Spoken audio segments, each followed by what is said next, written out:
I'd like to thank everyone for coming. I am Marge Ives. I'm a past president of the Women's City Club, and our current president, Annette Chofian, is in traffic, and so sorry that she's going to miss her introductory remarks. But we're very happy to welcome our panelists and to all the attendees. Education has been very important to the Women's City Club for many years. We have had a task force on getting sex education into the New York City public schools, and now we have a work group connected with the Public Policy Committee, and we are looking into other aspects of education in New York City. And we know that this will be a very interesting program. So I'd like to introduce Amy Schwartz, who is my co-chair, and welcome you. Thank you. Okay, well, welcome everybody. Just put my stuff here so I don't fall. Okay. Well, I know we're going to get a fuller room, so I'm going to get started now because we've got a full agenda. So this is a perfect time for us to talk about school choice. We all know that there's a lot of discussion going on the federal level, and we get to talk about that as well. But let me introduce, as Marge said, a little bit about the Women's City Club. I am co-chairing or co-leading with Marge our public education advocacy group of the Public Policy Committee. As Marge has mentioned, we are very focused on ensuring that there is access to affordable and quality public education in New York City. So that is our primary concern. And with that in mind, we look to explore opportunities to learn better how we can advocate for a better understanding and policies for public education. So as we all know, we have a President Trump. And that's all I have to say to get myself going in the morning in one direction or another. And so President Trump, as we know, has recently proposed an education budget that further inflames an already anxious discussion about school choice. And in this proposed budget, he calls for a $16 billion cut from federal education initiatives and moving part of those savings into school choice. But at the same time, we know that a recent Education Department's analysis of a voucher program in the District of Columbia found that voucher recipients perform worse on standardized tests than their counterparts who remained in public school. This is one of several interesting discussions that we've been exploring. But what does this mean for New York? Its school choice layout and its students. Our program will illuminate the landscape of school choice in New York and the critical policy issues concerning government funding, regulation, and oversight of local schools. Our presenters will examine the costs and benefits of public funding for non-district schools, the legal and political parameters of the debate, and implications for education practice and equity. They will discuss potential city and state reforms and opportunities for public engagement in ensuring that all publicly supported schools are capable of and accountable for providing a sound basic education to all students. It is my privilege to introduce our keynote speaker, Michael Rebell. Mr. Rebell, I'm certain, is not new to many people here. He is Executive Director of Campaign for Educational Equity and Professor of Law and Educational Practice at Teachers College, Columbia University. He is also an adjunct professor of law at Columbia Law School and was previously Executive Director of the Campaign for Fiscal Equity and co-counsel for the plaintiffs in CFE versus State of New York, which is a challenge to the system of funding public education in New York. CFE established the right of all students in the state to the opportunity for a sound basic education. Mr. Rebell currently represents plaintiffs and New Yorkers for students' educational rights versus State of New York, which is a case that's now pending before the New York Court of Appeals. I'd also like to introduce Shawn Morehead, who has the wonderful task of moderating this exciting program.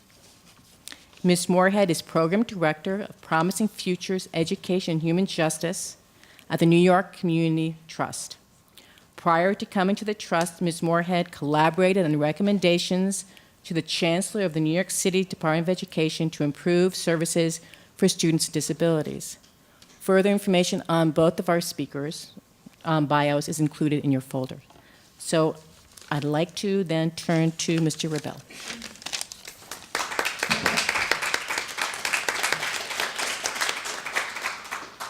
Okay, well, thank you very much, and thank you all for coming out so early on this bright and shiny day. I know we're very time pressured today, so I'm going to begin my talk with the conclusion, try to save time. The conclusion is school choice can really work wonderfully well if there are sufficient good schools to give everybody a choice. But as a very striking article that appeared in the New York Times just a few weeks ago made clear, the problem is we don't have enough good schools in New York City or in New York State. Now, Ms. Schwartz made mention of the CFE litigation, and I'd just like to tell you a little bit about what the court's holding was there, because the court's definition of sound basic education, and that is the right of every child in New York City and New York State to have the opportunity for a sound basic education. That, I think, provides us a definition of what a good school is. This is the standard that you need to look at when you examine any or all schools in our city or elsewhere in our state, because this is what kids have a right to under Article 11 of the New York State Constitution. So first of all, the court spelled out what are the essential resources that should be available in every school. And they specified 7 prime areas. The first one was a sufficient number of qualified teachers and principals and other personnel, reasonable class sizes, sufficient instructional materials, that means up-to-date textbooks, computers, etc., an extra platform of services for students with special needs, adequate facilities, and the list goes on. That's what every school should have. That's what every kid is entitled to. More than that, the court defined what the outcome of a sound basic education should be. And it gave a very powerful definition. The outcome of a sound basic education should be that every child receives a meaningful high school education that prepares him or her to function productively as a civic participant, to be a capable citizen, and to be a competitive worker. That's what all kids should have achieved by the time they graduate from our high schools. Now notice in that outcome definition, it doesn't say that students will achieve a certain score on standardized test scores. It's much broader than that. Obviously, to be prepared to be a capable citizen and a competitive worker, you have to know your math, you have to be literate, but you also have to have a grounding in social studies, in science, in arts, in all the other areas that make for a full-rounded, capable citizen. So that's what our kids are entitled to, and that's what the definition of a good school is, certainly according to students' constitutional rights. We haven't achieved that in New York City. One of the reasons is that the CFE decision has never been fully funded. I think many of you are aware of this. The state had committed to a 4-year phase-in, large amount, substantial increases in funding, $5.6 billion for kids in the city, another $4 billion for kids in the rest of the state. And it was going along fine until something known as the Great Recession of 2008 hit, and the state first froze the further funding and then started cutting ever since. And since then, we've been trying to play catch-up. When Governor Cuomo talks about how much he's increased funding, he's really talking about how much they've reduced the shortfall in a given year. At the present time, that shortfall is roughly $4 billion with accumulated inflation and all. So we're still fighting that battle. And as was made mention, we have a new lawsuit known as NYSER, New Yorkers for Students' Education Rights. We picked that acronym because we like to think that we're nicer to kids than Andrew Cuomo is. But after a couple of years of the skirmishes that you go through when you bring these things to the court, we are having our day in court next Tuesday at the highest court in the state, the New York Court of Appeals. We'll be bringing this fair funding issue, the right of all kids to a quality school, before New York's highest court. and I expect we'll be getting a decision from them sometime end of June, early July. So stay tuned for that.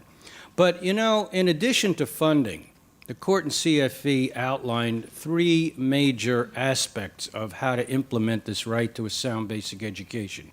First was making sure that the state formulas are based on the actual cost of a sound basic education, having sufficient funding.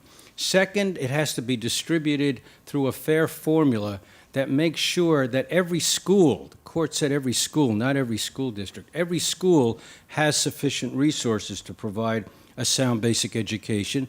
And the third part is an accountability system.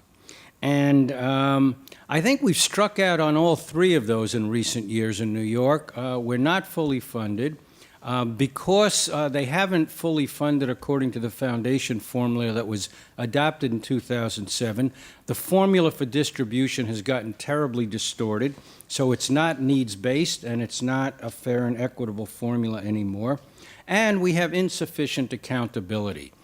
With all of this going on, with the schools not having what kids are entitled to under their constitutional rights, it's astounding to me that the State Education Department does not look at resource accountability. They have no way of knowing whether every school has sufficient resources. To the extent they get serious about looking at what's going on in schools, they concentrate on the bottom 5% of the schools, as does the city administration to a large extent. But every child is entitled to have this kind of a good quality school, and we need to have reasonable accountability for all schools. And certainly on those outcomes I mentioned, capable citizenship, competitive preparation for competitive employment, nobody takes those seriously. We look at standardized test scores and whether we're developing the whole child, whether we're turning our graduates into the kinds of human beings that they should be and they want to be. We have no idea of what's going on there. So that's the bottom line when we come to public school choice.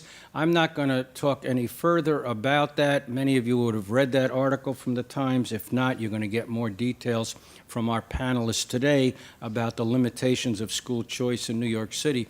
I'll just mention one little aspect of it, and that's where these rights that I spelled out, qualified personnel and sufficient numbers of other qualified teachers and sufficient numbers of other personnel. If you're going to have a choice system work in New York City, and theoretically, when it comes to high school, picking a high school in the city, every kid has a choice of every school in the city, but they need guided choices. They need to know what the system is about. And at the least, you need a guidance counselor that can really work with kids to bring them to that point. Let me read you what the entitlement of all kids in New York City is when it comes to guidance counselors, according to the State Education Department Commissioner regulations. And I quote, "Middle and high schools should have sufficient numbers of guidance counselors to undertake an annual review of each student's educational progress, develop individual high school post-secondary education and career plans, provide grade-level instruction about academic and career planning, facilitate articulation to high school and college, help students who exhibit any attendance, academic, behavioral, or adjustment problems, encourage parental awareness and involvement, and provide a safe and orderly climate for learning." Do we have sufficient guidance counselors to do all of those things? You know, we did a survey of resources a number of years ago in high-need schools in New York. At best, we found a ratio of 1 to 600 on guidance counselors. The guidelines of the professional organizations for high-intensity schools like New York City, most of them say it should be 1 to 200. So this is just a small example of the difficulties in really working out public school choice. Let me briefly mention private schools. Now, funding for private schools in New York State is mainly private, which is what it should be. As you know, on the national level, our new Secretary of Education and our distinguished president are pushing for more options for public funding to go to private schools. I don't think in the near term that's going to be a real challenge for New York State. Fortunately, the changes made to the Education and Secondary Act, now known as ESSA, gave much more authority to states than we had in the Obama years. If we still had No Child Left Behind, I'd be a little more worried. So there's very limited damage that they can do in a state like New York that is not inclined to go in that direction, and I don't think the Republicans in Congress, let alone the Democrats, are going to buy much of the budget that the president and his team announced this morning. But where public funding for private schools really gets insidious is the encouragement that the national platform is giving to states to move in this direction. Most recent example of that was Arizona, which has now expanded its education tax credit program. Used to be limited to high-need students. Now students of any income in Arizona are eligible to essentially get a full voucher to go to any private school, public or religious or secular, at public expense. They do have a cap on the numbers, but as we know, those caps start getting lifted bit by bit over the years. Now, we talk about accountability. One of the important things with private schools, whether they're publicly funded or not, is that kids should be entitled to a basic education, even if they go to private schools. Main problem with our Secretary of Education's approach, I think, is she doesn't believe in accountability. And in Arizona, for example, following the DeVos model, the only requirement of these schools that receive the public funding for vouchers is that they have to report test scores if they have 50 or more scholarship students. If they have 49 scholarship students, they don't have to report anything. So there's no control whatsoever. And even with that reporting, there's no breakdown by subgroups, by ethnic, religious, racial groups as we have under the federal law. Let me just say something else, 2 points about private schools in New York State, because this is important. Almost 100 years ago, in the famous case of Pierce versus Society of Sisters, the U.S. Supreme Court did say parents have a constitutional right to send their kids to a private school of their choosing. That was assumed to be at their own expense. But at the same time, because there was an issue about compulsory education laws, Supreme Court made clear that those private schools still have to be under reasonable state regulation to make sure, by the way, that they're turning out good citizens, very similar to what the Court of Appeals was holding in CFE. So there is an obligation upon the state to regulate private schools, whether they're getting funded or not. And in New York, we have a statute that says the education in private schools should be substantially equivalent to that in the public schools. But interestingly, a case came to light recently with yeshivas run by very orthodox Jewish groups that don't really believe in secular education. They give their kids reading and math through the 6th grade. After that, it's all religious education, no social studies, no science, etc. Now, who's enforcing this substantially equivalent thing? If you don't even give social studies, science, art, it is not substantially equivalent. It's the responsibility of the school superintendent in the area. That means in New York City, the chancellor. And I'm waiting to see whether she's going to enforce that law. The city hasn't enforced these requirements against private schools for as long as I've been alive, but this one came to a head. City Council really cross-examined Chancellor Farina 2 years ago. She said she was undertaking an investigation. We were supposed to have the results in a report that was promised for last summer, never came. Now there was an article in the Daily News last week that she's promised a report for this summer. But I think that's important. All kids, whether they're religious, whatever they are entitled to kind of education that prepares them to be citizens in the 21st century, and the city should enforce that.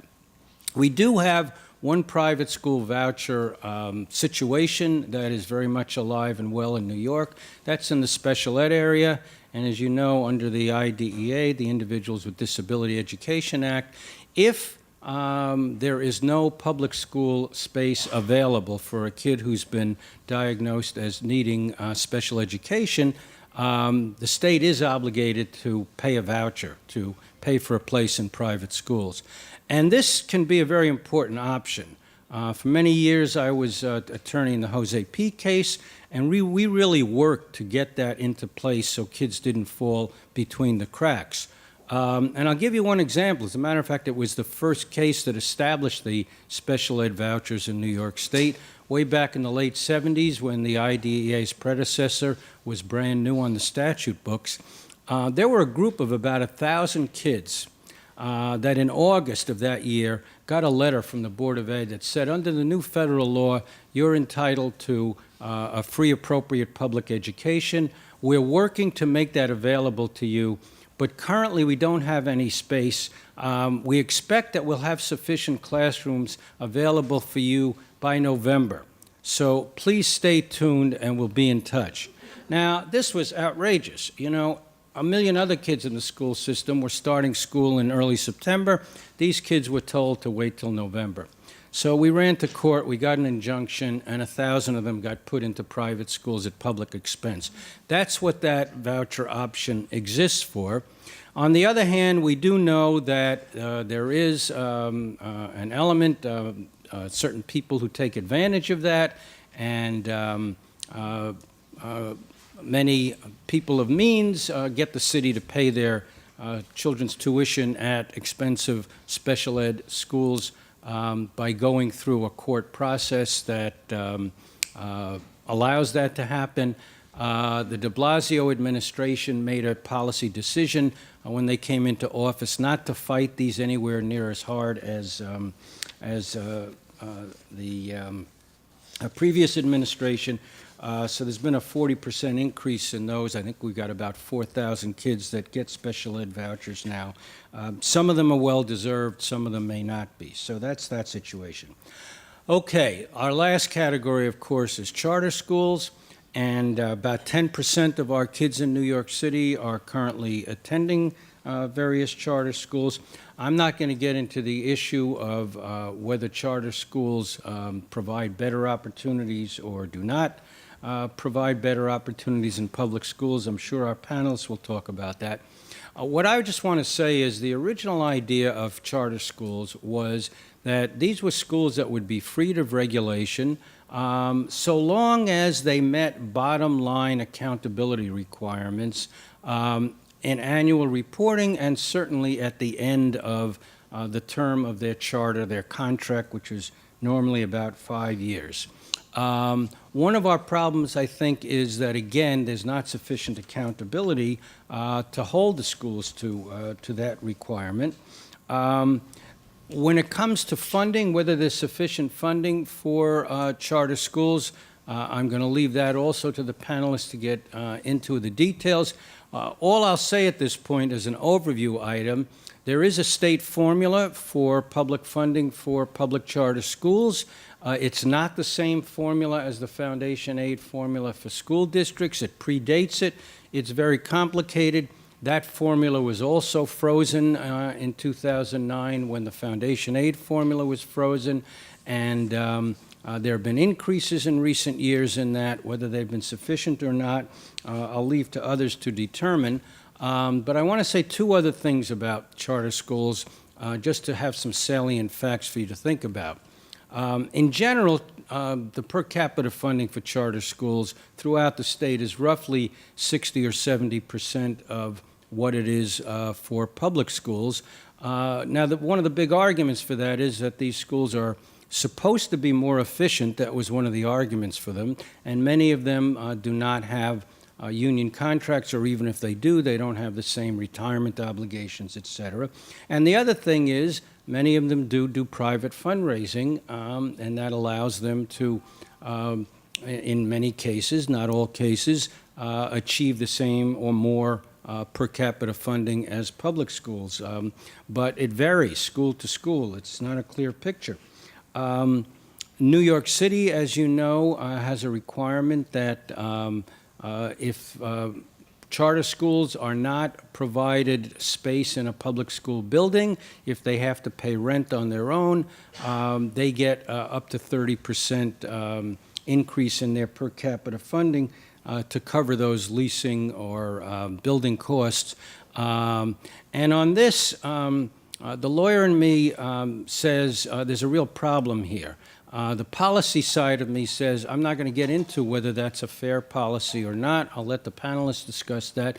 But the fact is that requirement is only applicable in New York City.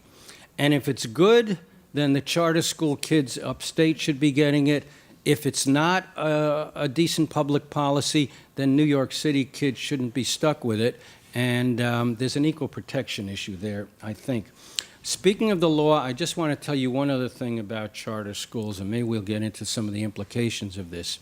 I've been talking about this right to a sound basic education. And for me, it's a definition of a good school. It's what we should aim for. It's what we should demand for our kids. There was an interesting legal decision last year up in western New York in the Buffalo area where the charter school people were saying that the kids in their schools were being denied a sound basic education because they were not getting the same per capita funding as public schools, and in particular, they weren't getting facilities funding because that law doesn't extend to Western New York.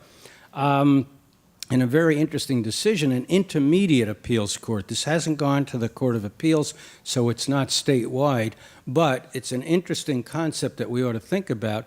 That court said kids who go to charter schools, even public charter schools, do not have a constitutional right to a sound basic education. That applies to kids in regular public schools. If you choose to go outside the traditional system, you're not covered by sound basic education.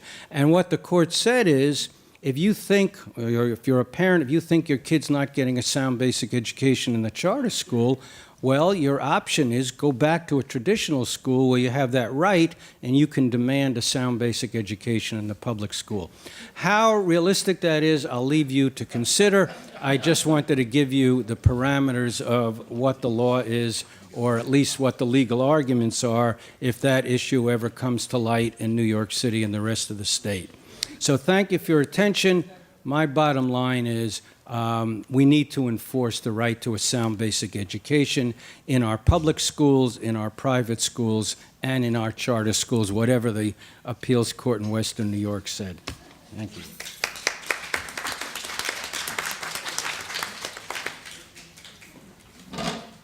Thank you very much, Michael, for framing our conversation today. I appreciate it. I'm going to briefly introduce our panelists, who are a group of incredibly knowledgeable, thoughtful, and experienced individuals who have differing viewpoints to the conversation that we're bringing today.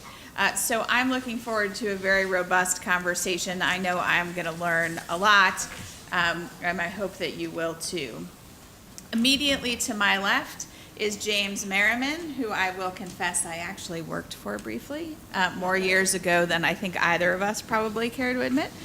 He is currently the CEO of the New York City Charter School Center, and his full bio, as are all of the panelists, is in your materials, so I won't go into any further detail. But I think is sort of one of our thought leaders in the city and the state on charter schools. To James's left is Zakiyah Ansari. Zakiyah is the Advocacy Director at the New York State Alliance for Quality Education and has been advocating for many years on behalf of the city's public schools and public schools all over the state, really focusing to a large degree on the issues that Michael raised about adequate funding. She also is a public school parent and grandparent, if I'm not mistaken. And next to Zakiyah is Beverly Donohue. Beverly is the Senior Policy Director, or Advisor, at New Visions for Public Schools and has been there for quite some time. Beverly has extensive experience in the city's public schools and a lot of expertise that she'll bring to the conversation today. So we are going to invite questions from all of you, many of which I'm sure will be better than the ones I come up with today. In your folder, there is an index card. So if you would write your question as it comes to you, we'll collect them and then I'll pass them on to the panelists. Okay?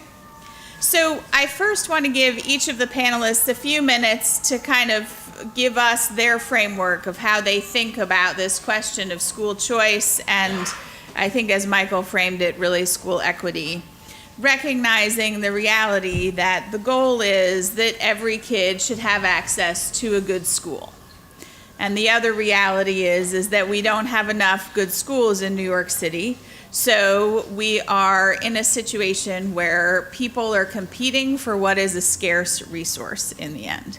And so they'll each give some framing remarks, and then we'll come back for questions and a discussion. So I'm just going to go from my left down. So James, I'll start with you if you want to take it from there. Sure. We'll get into some specifics later. Yeah. But let me give you a frame of how I think about choice and where charters fit in. We have always in this country had a choice system for public schools. But that choice system just is such the norm that we don't recognize it as a choice system. But of course, it's based on zones of where you live, attendance zones that schools have, and then of course, district lines. And those district lines and those zones of attendance have a rather unhappy history.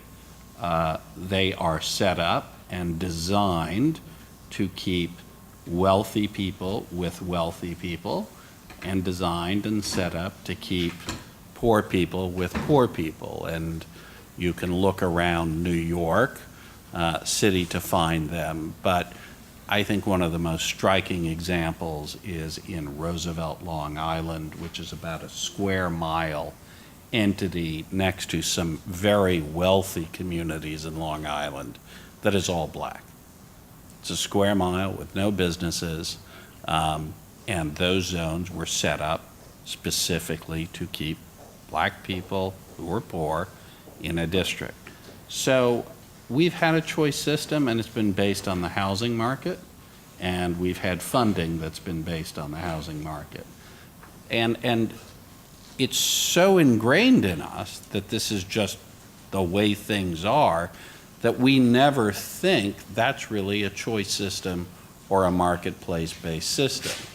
But if you push on it suddenly by saying, as on the Upper West Side, we're going to remove your right to an attendance zone, suddenly you get people saying, when I bought my condo, I bought my school. Literally, as if it were a parking space or other amenity in the building. I'm not dining out on those people. I'm just trying to remind people that sometimes what is so natural to us is not necessarily the way things need to be, it just is. And this led, for instance, to the odd spectacle of Elizabeth Warren before she was a politician, and the iviest of professors in the iviest of places, to actually advocate for a voucher system.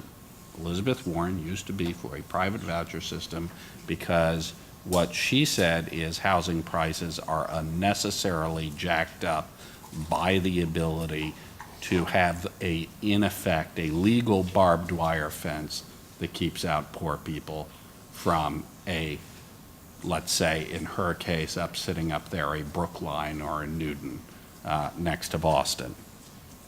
So that's one thing. So charters aren't all of that new in the sense of providing choice. They just provide it within a district, and that's relatively new. Their governance structure is newer in that they aren't governed by a board of education. That's, I think, what is essentially the revolution there, or at least the novelty. And I would argue that in New York City, charters have expanded choice and equity. I'll say a little bit more about that. The other thing that I'll say about charters, and Mike touched on this, there's really two ways to think about how you set up a choice system of charters. There is the way that focuses on parents and parents making that choice. And basically accountability is through a marketplace. The theory being that parents will only choose good schools, only good charters.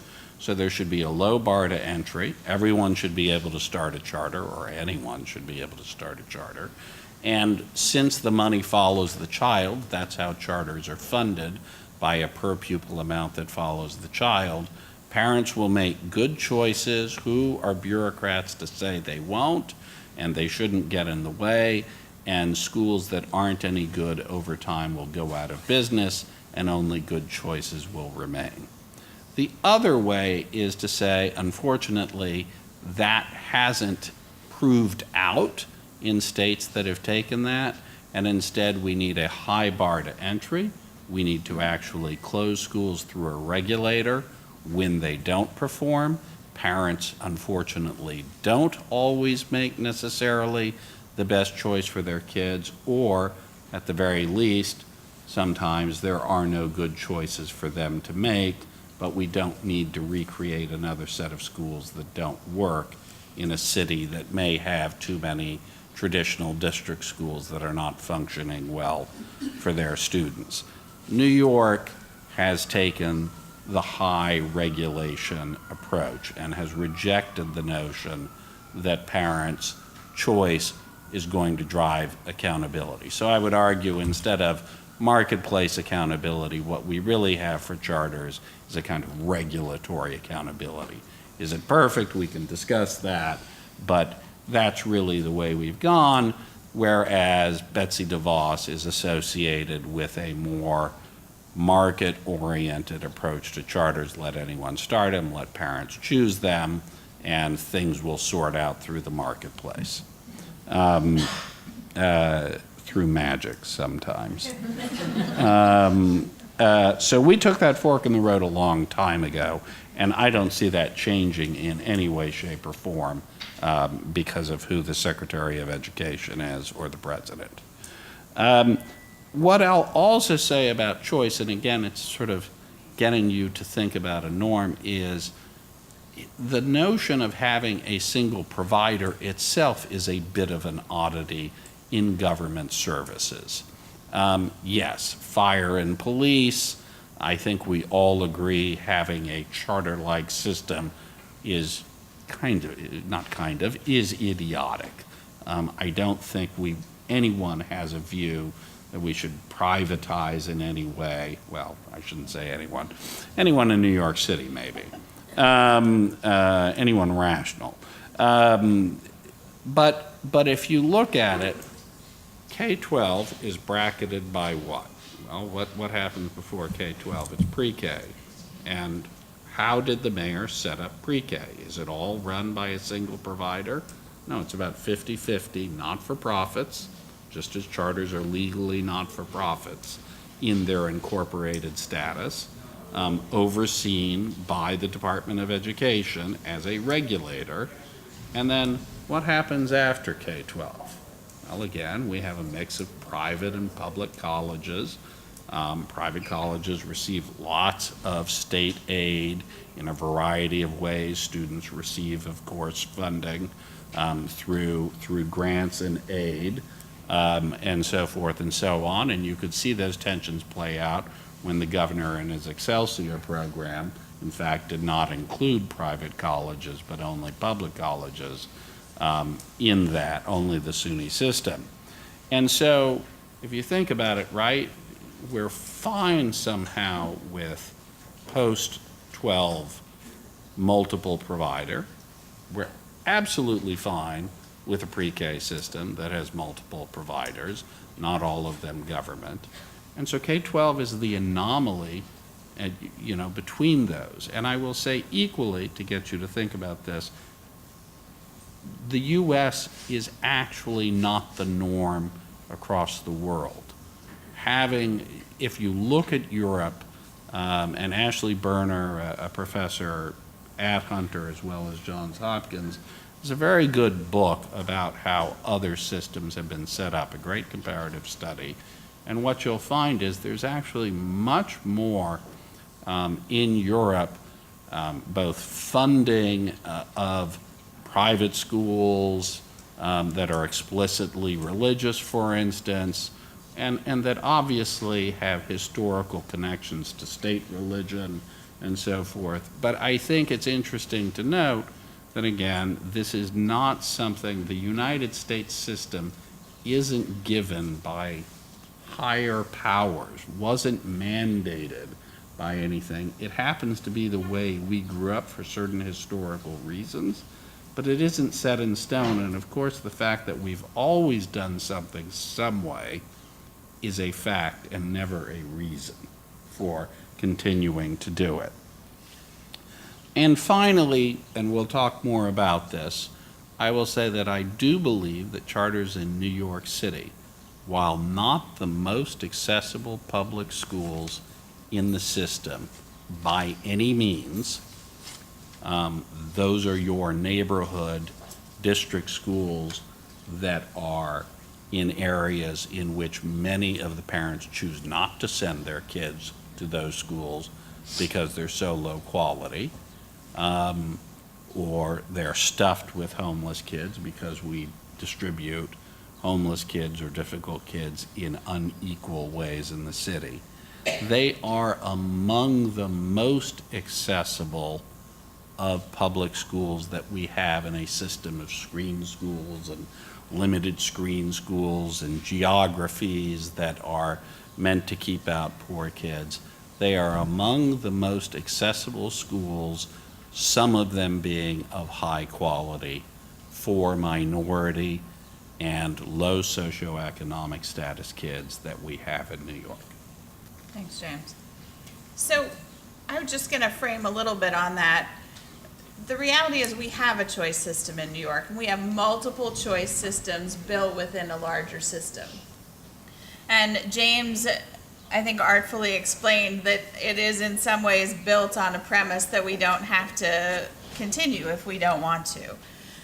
But the real question for us today is, given that we have this multi-choice system in New York, what does that mean for policy debates here? What are we actually trying to figure out in New York City, given I think you're getting this overall theme that none of us here at the table are persuaded that what's happening in Washington is going to have a tremendous impact here in New York. So as we continue to talk, we're going to start looking for and trying to tee up what are the questions that we in the city are trying to answer. And I think Michael's raised this question about sound basic education and how are we going to enforce that? How are we going to make that happen in every city school? And obviously, I only care about New York City, but I'm sure that the people in Buffalo are thinking about these questions too. But then also thinking about in the charter sector, what are the debates that we need to be having around policy? And I think James hinted at a few of them. How do we ensure that they're accessible? How do we consider their funding? And there are a lot of really detailed things to think about. So from that, Zakiyah, I'd love to hear from you as someone who has had children go through our traditional public school system and an advocate on funding for the city's traditional schools, public schools. Can you kind of give us some framing remarks as well? Sure. So I think, as someone who's had 7 children graduate out of the system, my son he'll graduate next year. I'll be done. 8 children. I never thought it would come to an end, but actually it never does. Y'all know that. Anyway, let me just keep going. What I believe is that we have substituted the word choice for equity. And if we frame equity, it wouldn't matter what school any child attended. What I believe is that folks who have figured out a way to make money off of choice, right, have pushed that agenda. Michael sat up there and talked about CFE. That is the work of our organization, the Alliance for Quality Education. Let me repeat that again. 10 years, and we have yet to fully fund Campaign for Fiscal Equity. $4 billion owed to poor, Black, brown, rural communities all across the state in every nook and cranny. 10 years. So where's our priority? And then at that time, we've seen cuts to education. We've seen the loss of after-school programs, art and music. Schools can't offer advanced placement courses. So in the frame and the conversation of equity and every child having access to a sound basic education, we've snatched the life of that out of many children for 10 years. And we still have yet to fully fund that and keep that promise to children.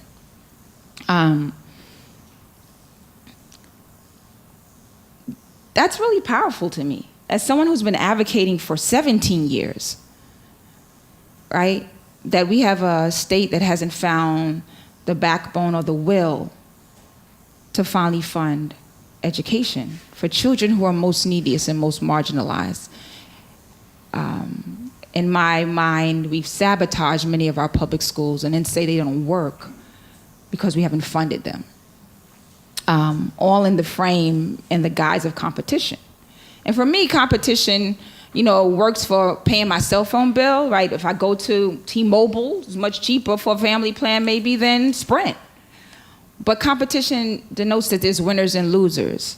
And as a Black Muslim woman who lives in the hood, and I'm okay with that, but also knowing that the CFE dollars goes to many of those children, poor children, like that's not okay to have winners and losers.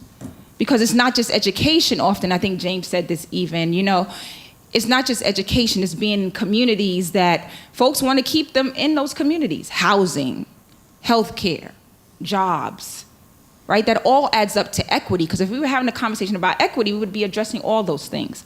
And I would also say that what James was describing to me sounded like institutional racism, right? If you're constantly keeping folks in the same communities and there's folks that want to do that, whether it's Long Island, Brooklyn, anywhere part of around the state, Buffalo, right? And so stands, and I know we're going to talk more about this, the way we fund our schools as well, right? And so if we're talking about equity, let's talk about equity. Because for me, choice has become the illusion of choice.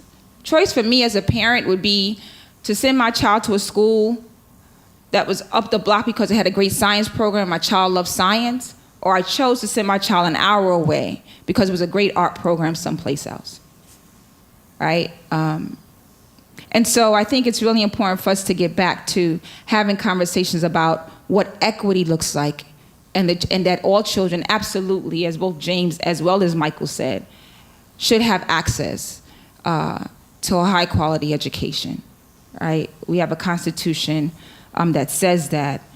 The question for me always becomes, if we combine the institutional racism that I feel like James acknowledged and that I will acknowledge, if that's not what he was saying, that I will say is happening, not only in this state and in this country, with the conversation around equity, then we could begin to have deep conversation about how we shift, because we know what works for educating our children. It's not rocket science. So the question becomes, why are Black, brown, and poor children always the experiment of what we're going to do? And I would dare challenge the responses, because folks can make money off of those children, right? And I'm going to just close by reading this. This is, some of us were at last week's, it might have been the week before, the Shawn Foundation's 25th anniversary, and Dr. William, Reverend Barber, many of you I'm sure heard of him, spoke about, read an excerpt from Thurgood Marshall's argument around decision of Brown v. Board on December 1953. And I'm going to read this and then I'm just going to pass it on. I thought for me, it's been really powerful, and it's connected to, in my head, how I visualize it, CFE. And it says, nobody will stand in the court and urge that. And in order to arrive at the decision that they want us to arrive at, there would have to be some recognition of a reason why, of all of the multitudinous groups of people in this country, you have to single out Negroes and give them this separate treatment. It can't be because of slavery in the past, because there are very few groups in this country that haven't had slavery someplace back in history of their groups. It can't be color, because there are Negroes as white as the drifted snow with blue eyes, and they are just as segregated as the colored man. The only thing that can be is an inherent determination that the people who were formerly in slavery, regardless of anything else, shall be kept as near that stage as is possible. And now is the time, we submit, that this court should make it clear that that is not what our Constitution stands for. And for me, that connects to the work that we do every year, day in and day out as AQE, and saying, going up to Albany with parents and community members, pleading and begging, crying, sharing our stories to the state legislature about why we need these dollars because our children don't have. And the question becomes, why is it every year, for 10 years, we have yet to have anybody commit to saying we will keep the promise of CFE to children and fund the billions of dollars owed? Thanks, Zakiyah. I always really don't like speaking after Zakiyah because she's very compelling, and I'm not nearly as persuasive. I do think you raise an interesting point that regardless of the structures that a person believes can get us there, everybody's goal, I think, assuming altruism, is that we want good schools for every kid. And so the question is, how do we get there? And what are the structures that can get us closest to there? So Beverly, I'm gonna give you the final framing remarks from your perspective, having worked in both traditional and charter schools, and with a broad range of the city's young people. Yeah, I bring, I guess, two basic experiences to this conversation. I first met Michael during the Campaign for Fiscal Equity trial portion, where I was the chief financial officer at the school district here. And I was their cleanup batter, the witness who could get anything into evidence because anything had to do with money. And we spent many months working on that testimony and preparing me for the attack of the other side. All very vivid in my memory still. And then for the last 15 years, I've been at New Visions. I was asked to explain what New Visions did, and at the same time was asked to keep my remarks brief. So what I did was leave at the table 3 pages of our propaganda about exactly what kinds of programs we run. So please refer to that, and I will skip to the more relevant information.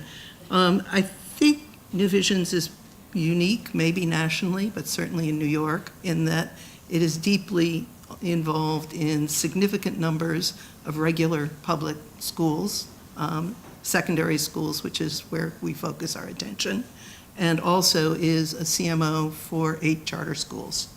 And from that position, I am much more struck by the variation of schools within each sector rather than the distinction that seems to form the basis of so much political discourse nationally about charter versus district. And I'd like to talk a little bit about some of those dimensions and how really schools on both sides of that divide share so many of the same issues and problems. 3 of our charter schools are union. Nationally, you would believe if you looked at some of the information that's put out that the charter movement is anti-union. We've found that that was not an important part of our setting up of a charter model, and have a very innovative contract that allows the schools to function fine. Charters are accused of having a disproportionately low share of special ed and ELL students in some parts of the city and in some charters. We've worked very hard to ensure that we market our schools in neighborhoods and to students and schools, feeder schools, so that we retain essentially a proportional share of both special ed and ELL students, as well as a disproportionately high share of students in poverty. So I think really the point that has been made by most speakers that there aren't enough good schools is really where we come down, and why our work is about trying to find ways to improve secondary schools across the charter district divide, but focusing on ways that are scalable given the size of New York and the difficulties of educating 1.1 million children to a college or career readiness level. So in the context of scarcity, I think it's incumbent on the system as a whole and on the civic citizens of New York to look at the rationing system that exists and to think deeply about how to counteract forces that a pure laissez-faire market system will merely reinforce. So the economic, the racial, the geographic stratification is what we are faced with based on the legacy of history. I think Michael was very articulate in giving us that as well. So I think that New York City, as folks have looked at it nationally, scores very high on choice. There's a outfit, the Brookings Center for Children and Families, that publishes an annual choice and competition index. This year, New York is third nationally with an A- on that index, I think largely based on a healthy charter sector, on a full high school choice model, more limited middle school choice, and actually choice that exists to some degree even in the elementary schools. A recent IBO study said that 77% of the seats in our elementary schools across the city are zoned, but the balance are not, and involve some form of choice even at the elementary level. So if we're behind Denver, which has got vouchers and charters and unitary applications for parents for all sectors of schools, and the New Orleans Recovery District, which is all charter, then for those who view market forces as critical for parents to make their views known, New York should be high on the list. At the same time, we've been singled out as probably the most segregated large high school, large district in the country. And the Times article Michael referred to, Broken Promises of Choice in New York City High Schools, really spoke to a system that's been in place now for 14 years, where students put down their choices for high schools anywhere in the city and are matched electronically. That the situation currently is that high schools are as isolated and segregated as they were before that system started. So it seems to me that one thing we need to do is to look very carefully and analyze and study what are the forces that are keeping our students so segregated, and do what we can to mitigate those forces. I think the current administration at the DOE has begun to do that in terms of easing the difficulty of high school choice for parents by producing new websites, trying to simplify the process. But there's a great deal more to be done in that area. I think the financial side is also important, that also here the difference among schools on the district side and among schools on the charter side suggests that there's huge variation within each sector that needs to be looked at. In 2008, I believe, New York City put in place a fair student funding formula that provided particular weights for high school students, for special ed students, for ELL students, for other hard to educate students, and put that in as policy across the city for providing allocations to schools. That system has never been fully implemented, and only within the last few years has the floor below which no school can fall been raised to 83% of fair student funding. And it was only in fiscal 16, a year ago, that the department actually raised to 100% the allocations for all the renewal schools, the most fragile schools in the system, most needy in terms of investment to turn them around. So those opportunities for pushing back against the historical inequities within our schools have been slow to be addressed, and I think offer opportunity for both advocacy and movement. Within the charter sector, the new statute that permits the 30% extra funding for schools in private buildings is brand new. We don't know how it will play out in terms of mitigating some of the stress on those particular charter schools, but the big divide historically has been between those schools in public DOE buildings, which are essentially getting significant subsidies through that space being paid for elsewhere. And it's not just the rent, it's the electricity, it's the custodians, it's the security, it's a lot of services. And those schools which had their own buildings where there was no such subsidy, which were trying to struggle more to get the basic academic programs in place.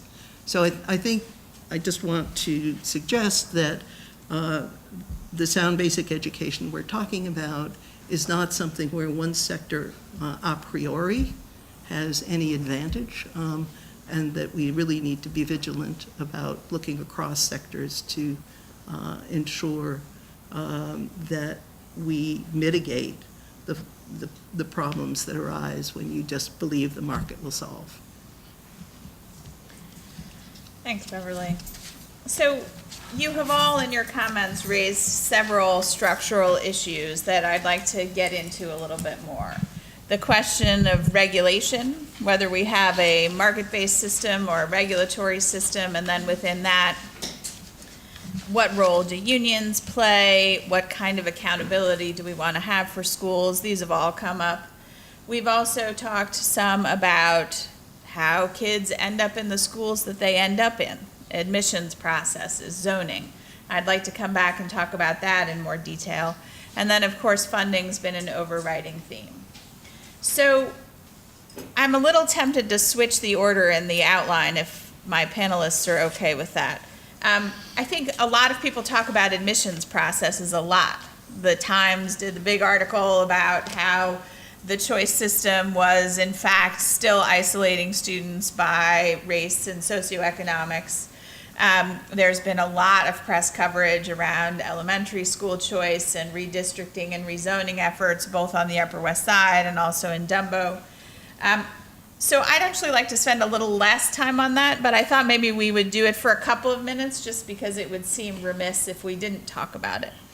So I'm going to put the question this way. And I'm going to start with Zakiyah, if that's okay. If there were one thing that you think should be different about the way students are placed in schools in the city, what do you think should be different? And I'm going to ask the same question of all three of you.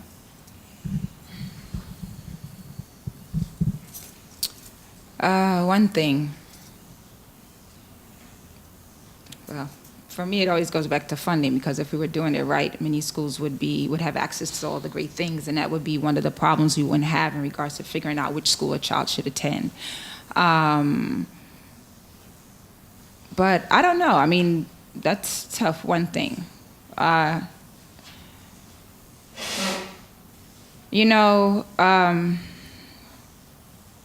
Yeah, I'm not sure. I think it's hard to come down to one thing because of the work and because of the stories and have gone through the process, oh my gosh, more times than I care to talk about, and it is a struggling process. But I think one thing, especially around the high school piece, which is one thing I didn't know and I learned after you have a lot of children in regards to going through that process, is that they give you 12 options to put down. And I think the first time one of my kids went to high school, when they had that process, I probably put down all 12 choices. And it was later on that I realized, I don't have to put down all 12 choices. I put down 4. And what happened was the guidance counselor sent it back and said, no, you got to put down 12.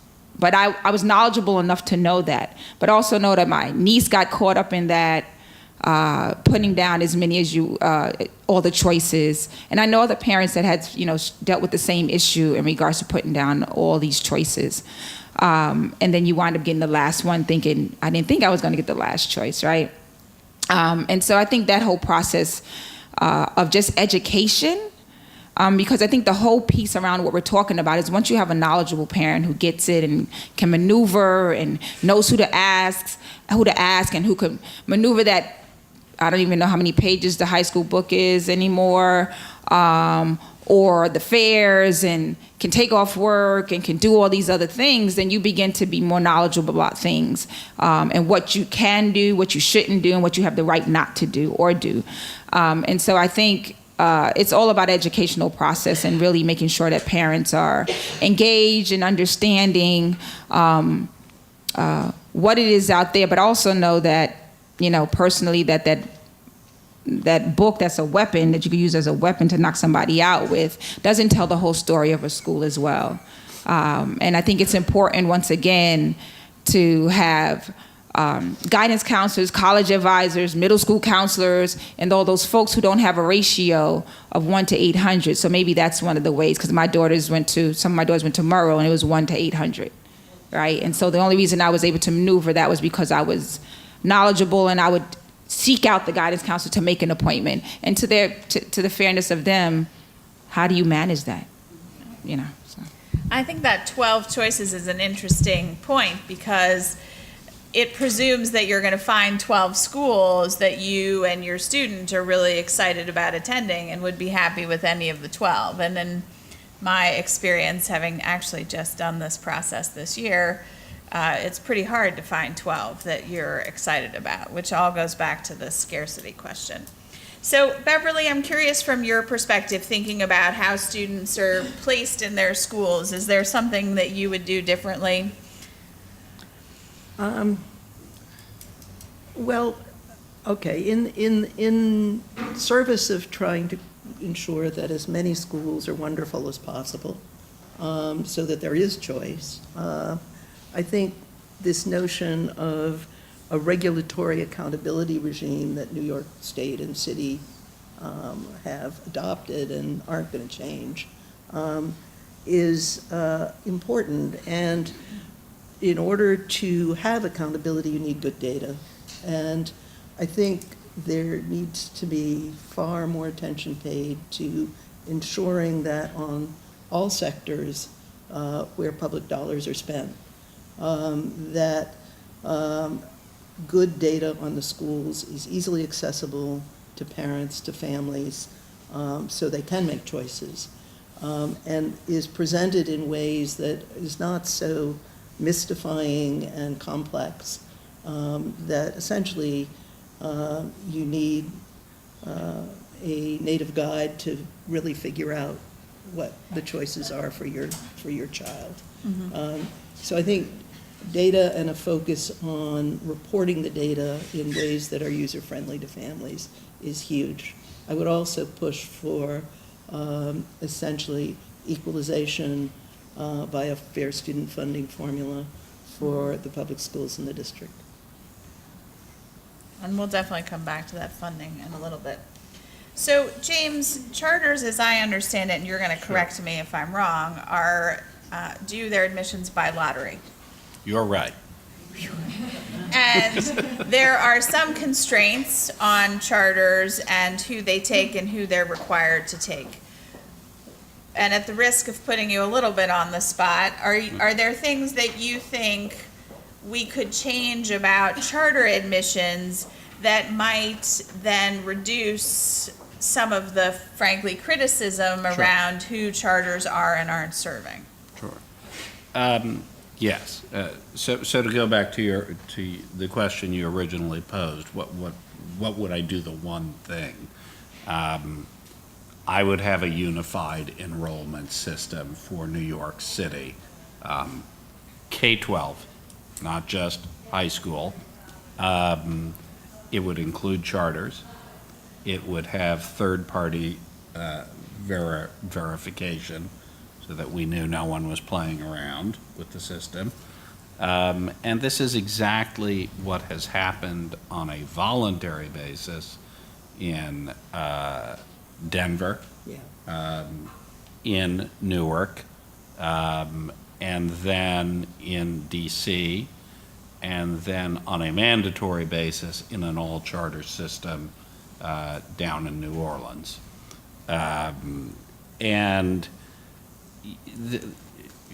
it provides enormous transparency. Now, I think it is critically important to remember, because I think people get confused, that a common enrollment system provides transparency if you actually release data under it, which New York City DOE does not release tons of fascinating and interesting data that they actually have.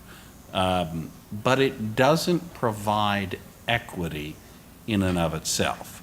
So the high school choice algorithm is, yes, it is, as economists would say, Pareto optimal.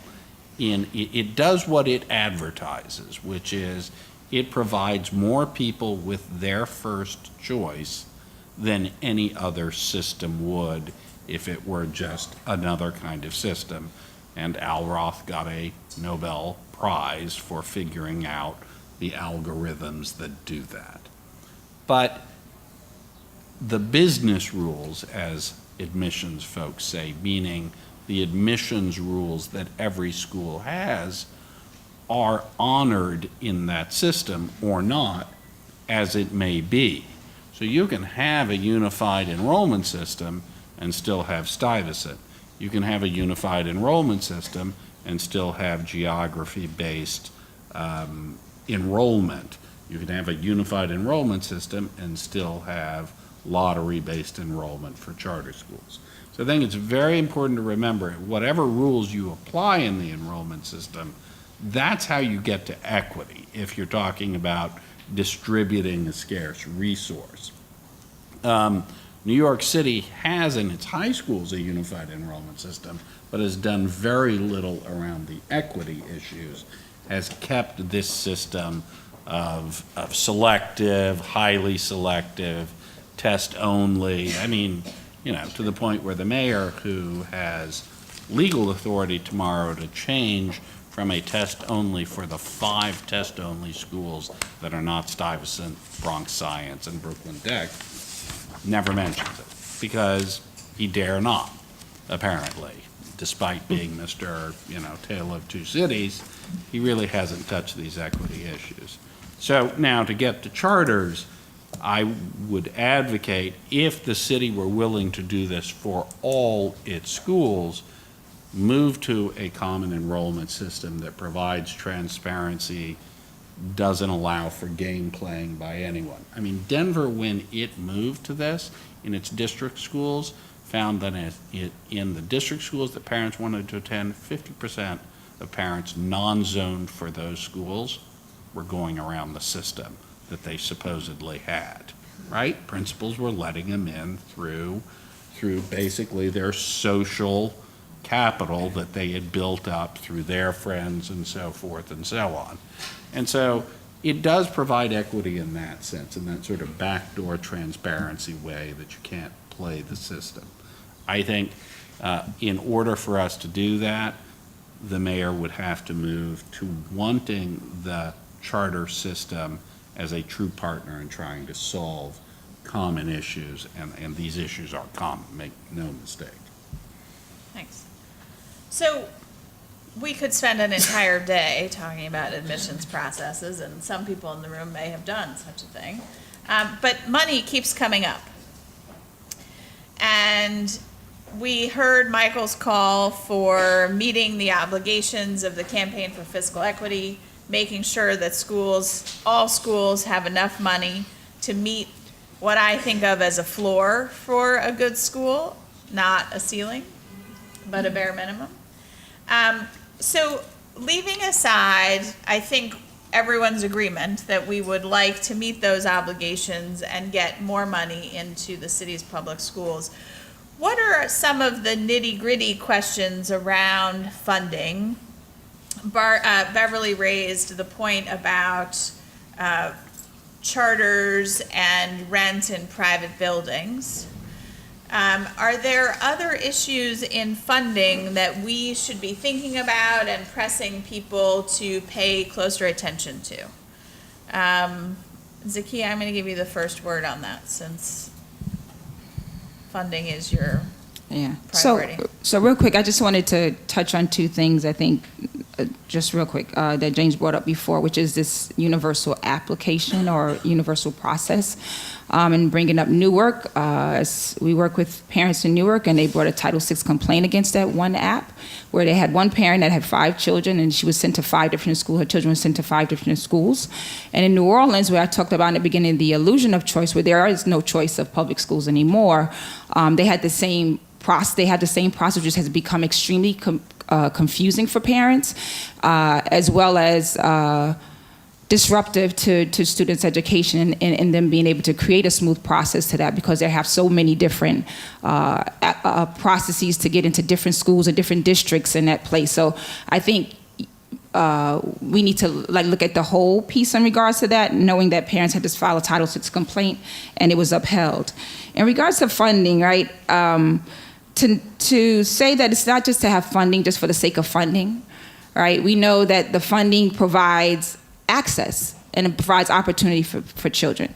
So $4 billion in the midst of seeing art and music cut, all the things that we know, children don't have access to science or science labs, that the spending gap has widened under the Governor Cuomo, right, between the 100 wealthiest and 100 poorest districts, to almost $10,000. Those things make a difference. And then when you have, again, to that, there's no transparency and accountability on some of the private dollars that go into charters as well. And so that recent article that came out, I think it was the IBO as well, says that New York City is spending $1.6 billion for 10% of the schools in New York, when we're owed $2 billion for 1 million children in New York, right? And so it's not saying that those children don't deserve dollars. It's saying that we need to look at that. It's more money is being drawn and taken from a system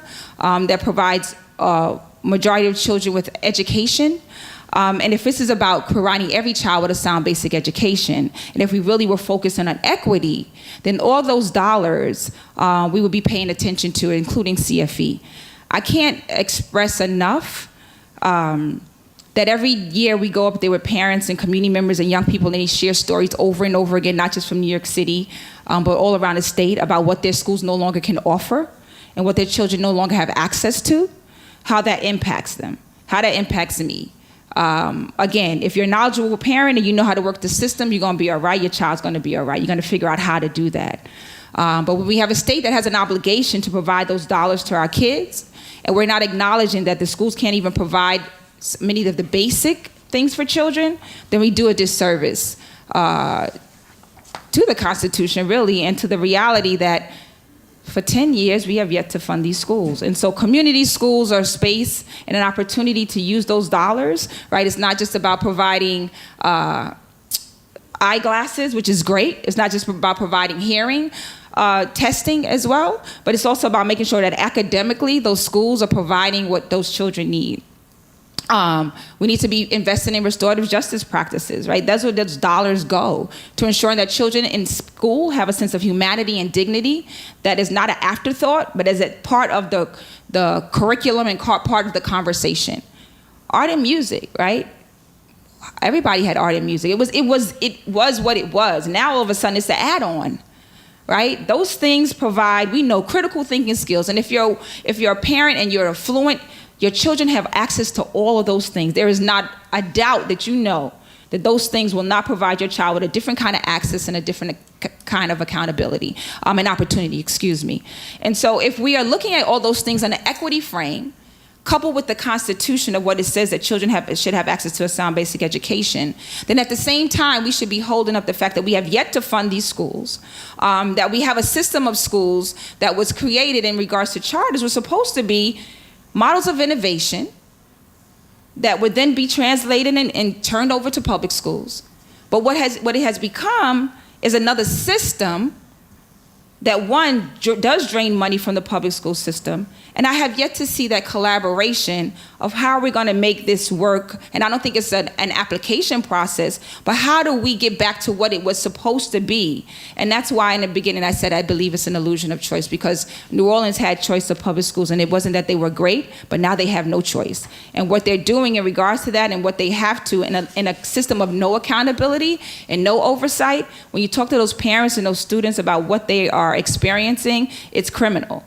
And there's nobody there to step up for that. It's been over 10 years since Katrina, not one public school, right? And so while I know we're talking about New York City, because of the system and the word we're using, choice, we can't do it without acknowledging other things that are happening around the country, and that many times New Orleans is used as the model of the place of where we want to be. And I would say that parents there, knowing them, young people there,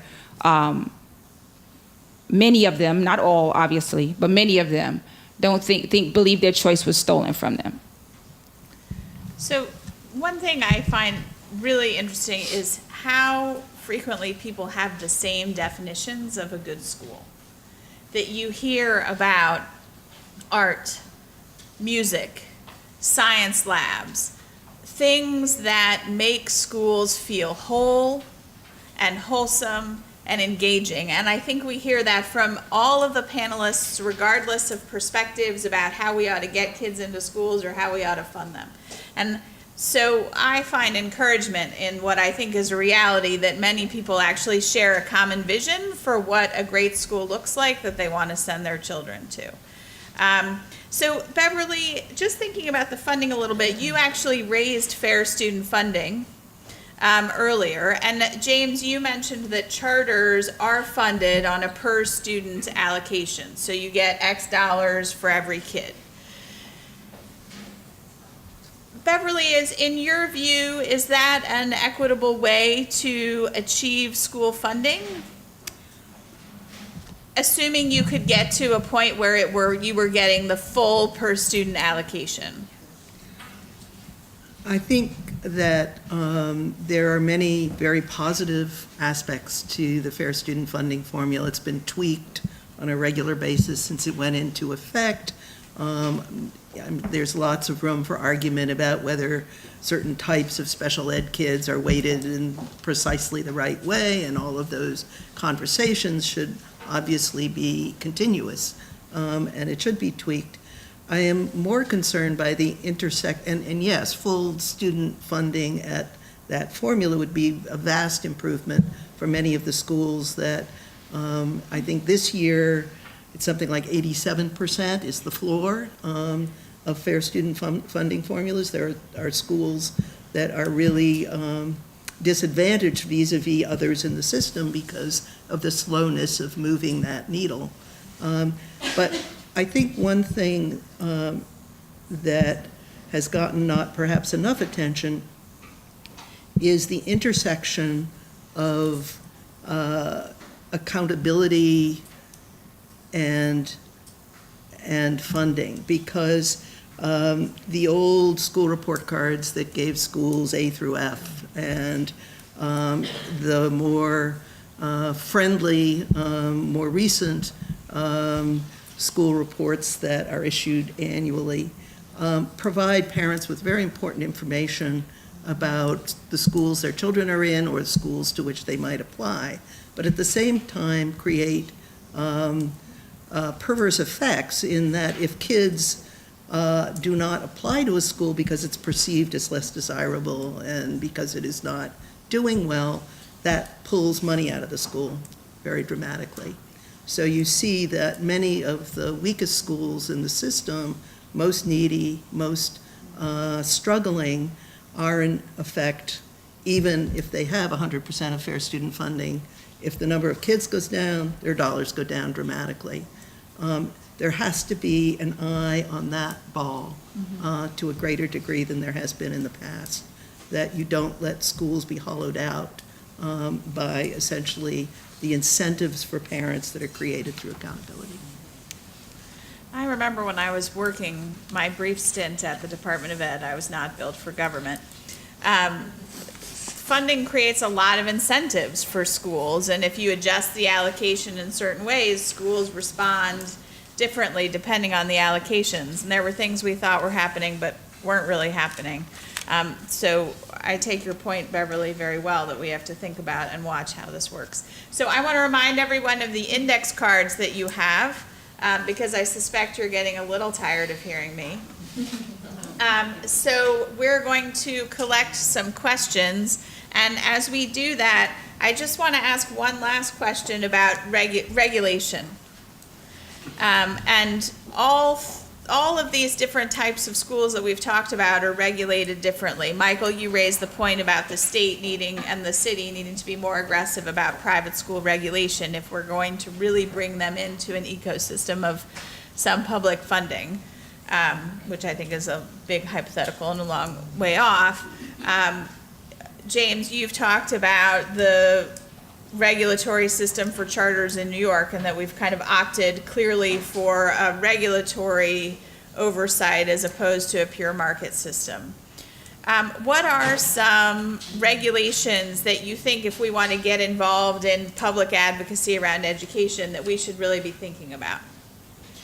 Michael, you want to start with that? Well, I had mentioned resource accountability, which is a concept that I think the State Ed Department has finally mentioned in passing in its ESSA application, but they don't take seriously. And this is the idea that if there's a clear definition of what services kids are entitled to, not only in the CFE case, but the Commission's regulation, that specification of the kind of guidance approach kids should be getting, comes from the Commissioner's regulation itself, and it's totally not enforced.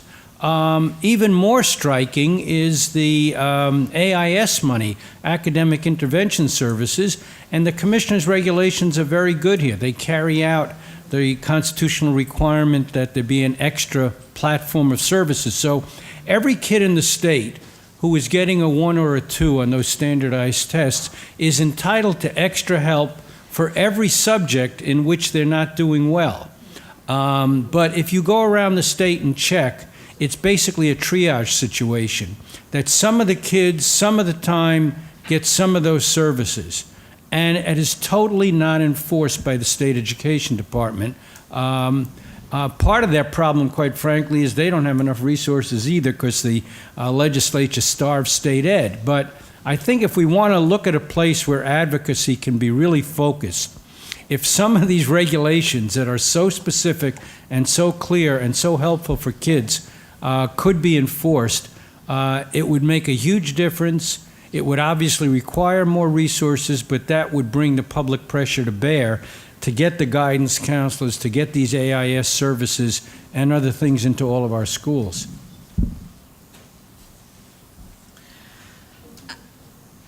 Beverly, Zakiyah, James, any regulatory things you think we should be thinking about in addition to the AIS that Michael raised?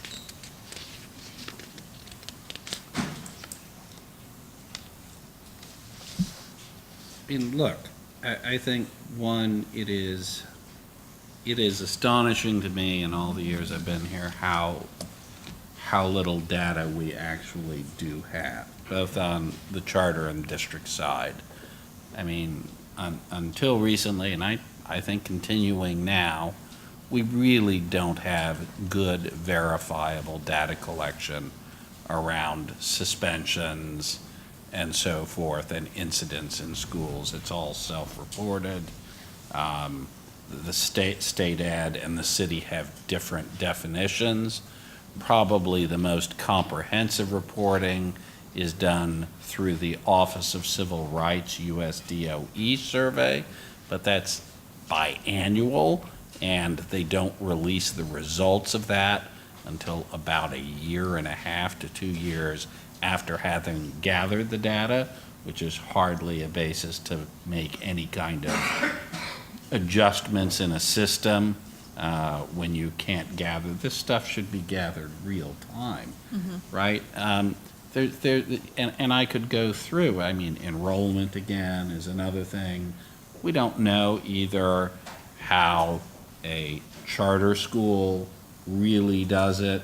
We don't know, on the other hand, how a Millennium or a Beacon actually does it, who's getting in and who's not. Again, through the common enrollment system that they do have, I think there's less game playing than used to be. But you still have an MS-51 where the mayor sent his child that says they let kids in through that are socially and emotionally mature.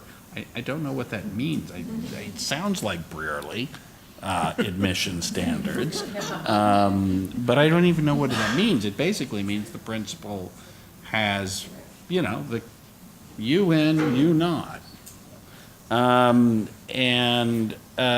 So I would start with data.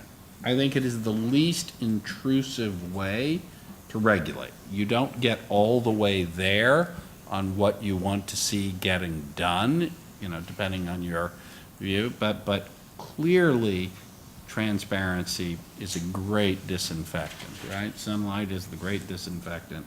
And there's so much we just don't know that when I want to look up, either on the charter side or the district side, what is going on, my data people tell me we're going to have to talk to DOE and beg, borrow, and steal, from them or foil them, and then it's a 6-month process, and so forth. So I would start with that. There are other things clearly that one can do about specific things, but I would start with that because, especially around admissions, I mean, if you talk to folks in Charterland or in the district, they will tell you that so much of what is happening in the district comes down to admissions, both on the front end and at the back end. Yeah. I think that's accurate. I think on the high school side, if you look again since the beginning of the unified admissions system, there's been a major shift in the composition of high schools in the city, with a massive growth in limited unscreened schools. Screened have been fairly constant in number, and a great decline in ed-opt schools that, by their very nature, were designed to attract students from different performance levels, and that was baked into the way in which they admitted students. And the limited unscreened designation, which really came about through the whole small schools of choice movement under Bloomberg, essentially is unregulated. What does limited unscreened mean? It means you have to go to the school and attend a forum, or you go to a fair and you sign your name. Different schools have interpreted that in very different ways. There are schools that actually ask applicants to fill out a survey, providing information that was never intended to be part of the ability to screen. So a lot of things are going on that are basically there because they've been permitted to grow. And I think making very clear what the protocols are and enforcing those protocols across school really is important to preserve as much real choice as possible in the system as it's constituted now. So we actually have a really apropos question from the audience on this. Do you all think that socioeconomic, racial set-asides can safeguard against some of the stratification that we're seeing? So, for example, we saw, I think the first one to really do this in the city was PS 133, which set aside 30% for kids who qualify for free lunch, and then a set aside for English language learners. Do you guys see those as a possible solution? I mean, it is. It's, again, you are still, right, Shawn, as you rightly from the beginning said, it's a limited resource. So right? That is the real problem, expanding the pie of so that we have more seats that people want and that you would want for your children. But yes, I think it can. A lot of charters provide set-asides for particular at-risk students, students who are in poverty, students in a public housing project that is adjacent to the school, because what they find is as they get a reputation for being a good school, wealthier parents drive out, and overwhelm through a lottery process, just the application process. They start to overwhelm, so that if you don't wait for poverty, if you don't wait for English language learner, if you don't wait for special education, you tend, as a successful school, to drive those numbers down. Yeah, I mean, I feel like anytime you can give young people and those who don't have access opportunity, that's a good thing. It's not the solution. And I believe that part of the fact that we have to have the conversation about why we have to constantly set aside, right? Why are schools that are 99 or 100% black and brown always the ones that are not receiving a high quality education across the board? Why is it that that we have to, as black and brown folks, always have to send our children someplace else to get a high quality education, right? And for me, that's the root of the questions. And so we can keep, trying to figure out, I don't think they happen separately. I think they happen at the same time. How are we providing as many children as possible with opportunity, but at the same time asking the $100 pink elephant, big elephant in the room question, why is it the same children constantly? And what are we going to do about that? How willing are we to be in uncomfortable situations to have a deep conversation about racism and classism in this country? How deep and far are we willing to go to acknowledge that this is not new, this is something old, but it's a conversation that we've never really had in this country, in this city, in this state. Because I think once we begin to be ready to have that conversation, then potentially 10 years from now, we won't have to set aside anything, right? Because we will have begun to peel back the layers of trauma and pain and racism and all that ugly stuff that stirs up and constantly allows systems to continue to perpetuate the same thing over and over again. And, yeah, so I think it's fine to have the conversation about, I think absolutely, anytime we can offer children who are marginalized opportunity, absolutely we should be doing that. But if we don't have the deep-rooted conversation that stems from all of this, then we will continue to have to set aside, and it will only be a small population of those children that will have access and opportunity. And what I believe, especially for the folks, definitely for the folks in this room, but even around the country, that people believe that every child should have access to these things. The question becomes, we're not having that conversation about that. And until we do, we will continue to have these little dribs and drabs of folks who have access. And then the other thing that I don't think everybody realizes, well, I shouldn't say everybody, some folks don't realize, is that when you read articles, I've been reading, around the segregation and stuff, and we should, part of what DeVos is suggesting, right, with this voucher or scholarship or focus piece, right, is $1 billion. You can take your money somewhere else. They talk about Minneapolis and how parents can ship their children other places. I don't want to ship my child someplace else. Like, I don't want them to have to go into some strange neighborhood I don't know of. As a matter of fact, the reason they're not there is because those folks probably didn't want them there in the first place. So we're now sending them into a community that the school may be doing well, but now they're dealing with the same issue that we have yet to unpack, right? The racism, the classism, the stereotypes, and all that stuff. And so until we're ready to have that conversation and say to folks, your child doesn't have to be shipped. I don't want my child to have to go far away. And I was just in Michigan talking to parents. I've been going there every month since September of last year. And they're just like in New Orleans, there are babies as young as 5 being shipped to schools 2 hours away in places like Inkster, Michigan, because they knocked down all their buildings to their public schools. So they don't even have buildings, much less public schools, right? And so it might seem like a far stretch, but it's not. It's absolutely part of why do we have to ship our children other places to get a high quality education? And if we end where we started, which is what Michael said, about every child having access to a sound basic education, then we will sit in that mirror and be uncomfortable in the conversation that we have yet to have that allows us to continue to perpetuate these experiments. When we know what works for children, how they should be educated, and when we don't see them happen, and we have to question why they happen for some and they don't happen for others. Yeah,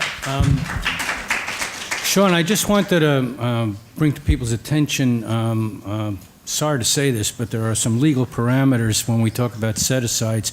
The U.S. Supreme Court made clear in the Parents Involved case that you can't have a racially oriented set-aside or quota, even if it's voluntarily adopted. So for better or worse, that's the law. You can have socioeconomic set-asides. The only thing I want to say to just spark a little thinking on this, I think there is an opportunity for some really creative new thinking about how to get diverse populations within the schools if we approach it through that concept of preparing kids for capable citizenship. And this is something we're beginning to explore in a big way at our project at Teachers College. If you take civic participation seriously, getting along with people from diverse backgrounds is really important. And I think it's a less threatening way than talking about busing and quotas and set-asides. And people can be a lot more open to new thinking if we look at it from that perspective. Can I just add, I think it is important also, if you think about racial and socioeconomic diversity, you can have all the set-asides you want, you can have all the diversity you want in a building, and you can have a segregated building, especially at the high school level, in a large comprehensive high school. So schools have to be diverse by design within the school itself, right? Or otherwise you end up mirroring, yes, all the kids are in the same building, but somehow or other some kids are on the first floor and other kids are on the second floor. So, and this is harder to do, right? This takes an enormous amount of thoughtful planning of how teachers teach in diverse ways. For instance, one of the things in a school in San Diego is they don't allow AP classes. Now, how do you get white affluent or black affluent parents to accept that there are no AP classes? Well, the way you do it is you allow students in the regular class to also access virtually AP material. This tends to get, therefore, the same students are sitting in the same class and more people are doing AP. It's those little kinds of signals you send as administrators that make it. It is not easy work. It is endlessly calibrating and recalibrating. But again, people don't tend to think. They think, oh, well, let them all in, and at the elementary level, that more or less may work, though it may not be a healthy environment. But at the high school level, it will not work without diversity by design. So we just have a couple more minutes, and I'm not going to be able to ask all of these questions. There are some really interesting issues raised in the questions, so I want to give people a little bit of airtime. Someone raised a really good question about teacher preparation programs. And how do we talk about equity in high-quality schools without talking about teacher preparation programs? I see lots of nodding heads on the panel. So it seems to me there's a really important question there. It's one we've actually thought about at my foundation, and there's not an easy answer there either. Another really good question, or maybe there is, No. around nonprofits and public-private partnerships and the role that they're playing in the city's schools, another thing that we at the foundation support a lot of. But if our schools were really doing everything they needed to do within the school building, do we really need the nonprofits in there? What are they providing? Community schools has really been largely based on nonprofit partners. A really good question about space constraints and physical education.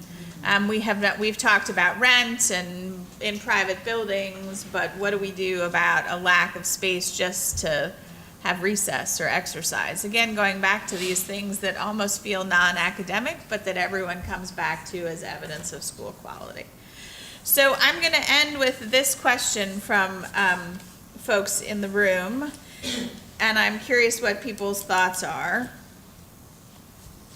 Although the panel here, I think, is diverse and comes from diverse perspectives, there are lots of points of agreement, some common themes around the need for good information for families, good data collection regardless of our systems and structures. How do we make sure people know what they need to know to be making decisions? A lot of common themes around what quality means in a school. What does that sound basic education or better look like? Despite this commonality, education is very politicized. And I'm curious if you all have, someone in our audience is curious, and I also am curious, about how we maybe could take out the politics so that this felt like more of a common mission and less of a source of division. Well, I'll start.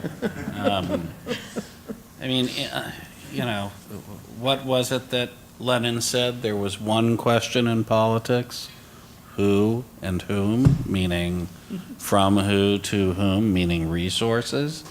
And, so it's going to be hard, right? Because people are going to battle over resources, not just within a public school system that has charters and district. It's going to be between districts, right? I don't believe that Long Island is suddenly going to give up part of its property taxes to help fund schools throughout the state in an equitable way. I'm pretty sure about that. And what I would say is this: I may sound a bit like a one-note Johnny around transparency and data, but when things are factually based, I think you at least move closer to the possibility of reasoned debate. If we knew exactly what was going on in every school in terms of enrollment, who's there, who's leaving, who's staying, and to some extent why, you remove some of the vitriol around which schools are better, which schools aren't, because everyone has a better sense of what the playing field is and how even it may be or uneven in certain circumstances. So if I had to do one thing to do that, that's what I would move towards. But education, everyone has a kid. Well, not everyone has a kid, but right? So many of us have kids. It's a deeply personal piece of social policy. So we're going to continue to argue about it. And as long as resources are limited, and resources are always going to be limited, it seems we'll have arguments about them. Michael, you want to? Okay. I want to say something something very positive that may come out of the Trump era in response to this question. And that is, start thinking about this. There's going to be a post-Trump world. I think depending how long he stays in office, we're going to have a lot of devastation of our basic democratic institutions. And one of the things we're going to need to do is pull together with something of the historic community sense we used to have in approaching schools. I think we're going to start having to have more of that. That's why I'm putting such an emphasis on seeing the purpose of schools as preparing kids for capable citizenship. So I think that post-Trump theme of how do we rebuild our democratic institutions, starting with the schools, which work on the kids at this early age, is something to look forward to. If that can help you get through the nightly news on a day-to-day basis, and it's the revival of the communal spirit, That is the only way we're going to minimize politics. We're never going to eliminate it. But if we all have a common goal, it makes a huge difference. I mean, I don't know that you can take politics out of public education, in that if you look at our history, you really have to look very hard to find examples of that occurring. I think what is very important, though, is to create a Teflon shield around individual schools themselves so that they are not impacted necessarily, and they can attend to the job at hand, teachers teaching students in classrooms as well as they can, and provide what help to them we can, and assist that using data, yes. But I think when there's the whiplash that schools have felt in the past between policies changing overnight from one direction to another, that is very destructive. And what you want is some calm, some peace, so that essentially the work that is required for school improvement is slow. It's one step forward, half a step back, 2 steps forward. It's the kind of thing that takes time and consistency of approach. And I think we owe our schools in both sectors the stable operating modality that will permit them to do their work. Yeah, I agree. I don't know if you'll be ever take the politics out of education, but I do believe as part of some of the things that we have done is create the public will to shift the political dynamic. Often those most impacted by the policies that are forced upon our communities, their voices are not listened to. And so part of what we've been able to do as AQ is share those stories, and the stories matter. So sometimes even, to James' part, even sometimes when you have factual things on paper, how it translates in the community and to parents and students and what that looks like to them is much different. And so I think it's a combination of the data as well as real stories of impact of these policies. And the more we engage parents, students, educators in creating the policy, being part of evaluating if it actually worked, as opposed to the same people who don't have any skin in the game in regards to the policy they're pushing forward, and they just go on to the next thing and say, let's try this one. Once we begin to engage parents and community members, educators, and students in that conversation, we will be able to shift, I think, again, the political will, as well as when we focus on equity, and I agree with the data piece, it's really important. And while we have we can use a lot more of it. We have even less on in regards to the charter data as well. And so making sure that we have a full picture of what's happening is really important. And then one more thing, just to reiterate, that parents' choice, they want a quality neighborhood school. That's real choice. And often we don't have that, which I think is a lot of what we just talked about today. And often schools are choosing children, so between selective schools and charters and others, as opposed to students choosing their schools, which we also talked about today a little bit. And just to say that a few years ago, when I first started getting engaged in this work, I was testifying in front of the city council, and a city council member, I said something about, I don't know, it was something about elected official, or it was like politics or something, and he yelled at me. It was like, politics doesn't belong in education. And I thought, wow, like I didn't put it there. But it was part of the conversation that needed to happen to get the point across. And for somebody to come at me that way, it was I was very taken aback by that.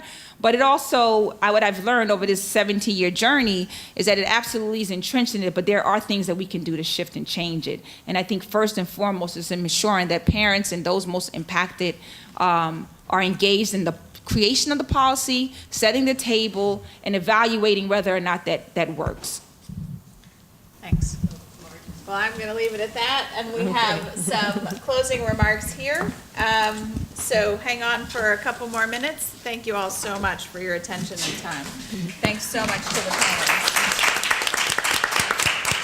I just wanted to just quickly acknowledge Laura Wolf, who has helped us tremendously in putting together our panel and in informing the program.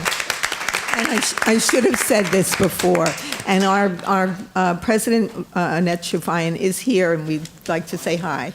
And now Laura will give some just final remarks. Anybody who's near the West Side Highway knows it's going to be a 45 minutes. So, and I second my appreciation to Laura and to Amy, and where is the lady Schwartz? Is she here? She is the other Amy.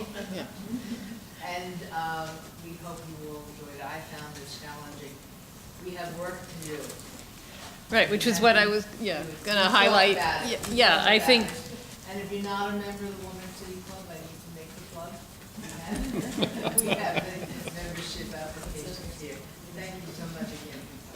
please fill out the evaluation forms and drop them at the registration desk. And just, I think, in closing, what I wanted to pull together was, I think, as this is the Women's City Club, and you are all here because you care about public policy and civic action, that I think a number of the points made about the value and importance of data and telling stories, and that there is a commonality among what we know and what the law requires a good school to look like, that there is, I think, not just a post-Trump, but a during Trump new energy around civic engagement, and that can be both translated and amplified in our schools, but also bring us as Women's City Club members, as fellow civic activists. There are some very concrete things that we can mobilize around, particularly around getting the data, publicizing the data, publicizing the regulations that exist, and holding our elected officials, our school leaders, and our government agency staff accountable for enforcing what's there, making new policies that build on it, and making sure that all parents are aware of their choices and all citizens are aware of what's needed to make sure that every child has a choice that he or she wants and a system that supports those choices. And so we at Women's City Club, I think, are looking forward to taking what you've said and perhaps creating some very specific projects around this data and civic education in the schools. And we hope all of you will join us and give your forms in so we can reach you. Thank you.